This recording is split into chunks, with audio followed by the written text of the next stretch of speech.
Hello guys, আজকে একটা অন্যরকম ব্লগ করছি। আজকে হাতের অবস্থা খুব একটা ভালো না, গরম ফুটন্ত তেল পড়ে গেছে দুটো হাতে।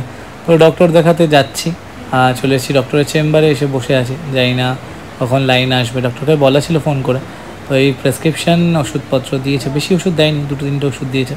তো ওষুধ নেব, নিয়ে বাড়ি যাবো, কারণ প্রচণ্ড কষ্ট হচ্ছে হাতটাতে। মাঝে বেশ কিছুদিন ব্লগ বানাতে পারিনি, শরীরটা ভালো ছিল না। ওদেরকে দেখালে আমি হাতটা এই সিচুয়েশন, যেই ডক্টরের কাছে দেখিয়েছি সেই ডক্টরের ওষুধে কোনো কাজ হয়নি। আমার একটা বন্ধুর চেনা ডক্টরকে আবার দেখালাম, সেইখানে সেই ওষুধ চলছে। দেখতে দেখতে প্রায় এক সপ্তাহের কাছাকাছি জিনিসটা হয়ে গেল। এখন অ্যান্টিবায়োটিক জাস্ট 2-3 দিন হলো শুরু হয়েছে, অ্যান্টিবায়োটিক চলছে, 3টে কড়া ডোজের ওষুধ চলছে, মানে হাতে লাগানোর ওষুধ চলছে। এখন যে সিচুয়েশান রয়েছে আমি দেখাতে চাইছি না, কারণ খুবই বাজে সিচুয়েশান। আমি জানি না তোমরা কীভাবে নেবে, সবাই দেখি। এই হাতটা আর এটা বাঁ হাত ছিল, আর এটা ডান হাতটা একটু বেশি খারাপ অবস্থা। ডান হাতটা এখানটা পেকে গেছে। আমি ডক্টরের নাম কিছু বলছি না, কেননা বলাটা ঠিক হবে না, সবাই গালমন্দ করবো ওনাকে। বাট এইটুকু বলবো, ডক্টর আমাকে প্রথমত বলেনি যে এখানে জল লাগাতে না। আমি যে নেক্সট ডক্টর যেখানে দেখালাম, সে বললো এখানে একদমই জল লাগাতে না, জল লাগানোর জন্য পেকে গেছে। এবার আমাকে বলেনি, আমি রেগুলার স্নান করছিলাম, মানে হাত ভিজিয়ে। তো এবার হাত ভিজিয়ে স্নান করা বা খাবার পর হাত ধোয়া, সেখানে জল ছিটছে। তো এবার আমি তো জানতাম না, এগুলো তো বলে দেওয়া উচিত ডেফিনেটলি। আমি জিজ্ঞেস করেছিলাম জল লাগাও কিনা, উনি বলছে হ্যাঁ, অত কোনো চাপ নেই, শুধু একটা মলম দিয়েছেন, ওটা লাগাও আর অ্যালোভেরা লাগাও। না আমি বলছিলাম খাওয়ার ওষুধ দেবেন কি না, অ্যান্টিবায়োটিক না, দরকার নেই, কিছু না। তো যদি হয়তো ফার্স্ট ডে থেকে স্টার্ট হতো ব্যাপারটা, এতদিনে হয়তো কিওর হয়ে যেত। 1 উইকের মানে 1 উইক হয়ে গেছে আর কি। কত আজকে আরে কী বার, হ্যাঁ 1 উইক হয়ে গেছে প্রায়।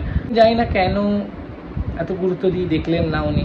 আমি আবারও বলছি, সব ডক্টর কিন্তু সমান না। এই যে সেকেন্ড যে ডক্টরকে দেখিয়েছি, খুব ভালোভাবে সব কিছু গাইড করেছেন। সব থেকে বড় কথা হলো, শায়কের বন্ধু বলে কোনো ফিজ নেয়নি, নর্মালি সব বলে দিয়েছে। ওষুধ দেখে ভালো করে, প্রত্যেকটা ওষুধ অ্যান্টিবায়োটিক চলছে আমার 3টে, সব ডিটেল বলে দিয়েছে কীভাবে জায়গাটা ওয়াশ করতে হবে বেটাডাইন দিয়ে, জল লাগানো যাবে না, কি বৃত্তান্ত। এখন একটু বেটার আছি, 2-3 দিন হলো ওষুধটা শুরু হয়েছে, 2 দিন। আর টিউসডে থেকে অ্যান্টিবায়োটিকটা শুরু হয়েছে। হ্যাঁ টিউসডে না, সরি মানডে থেকে 3 দিন হলো আজকে নিয়ে। জানি না কবে ঠিক হব, আশা করছি খুব তাড়াতাড়ি ঠিক হয়ে যাব, কারণ ঠিক তো হতেই হবে, মায়ের পুজো আসছে বলে কথা। বাবা প্রে করে যেন খুব তাড়াতাড়ি ঠিক হয়ে যায়, আর মায়ের কাছেও প্রার্থনা করি যেন খুব তাড়াতাড়ি ঠিক হয়ে যায়। মানে পোড়ার সব থেকে বেশি কষ্ট কোনটা জানো তো? মানে পুড়ে গেল তখন একটা কষ্ট, মানে তখন তেলটা পড়লো তখন একটা জ্বালা কষ্ট, কিন্তু যখন শুকোয়, যখন টানে, সেই যে ব্যথা। মানে রিসেন্টলি 2-3 রাত আমি রাত্রেবেলা বেশ কিছুক্ষণ, মানে মাঝরাত অবধি জাস্ট ঘুমাতে পারিনি, মানে এত প্রচণ্ড হাত ব্যথা করতো। মানে কোনো ব্যথার ওষুধ দেয়নি, এখন যেহেতু অ্যান্টিবায়োটিক বা ব্যথার ওষুধ চলছে বলে এখন অনেকটা রিলিফ।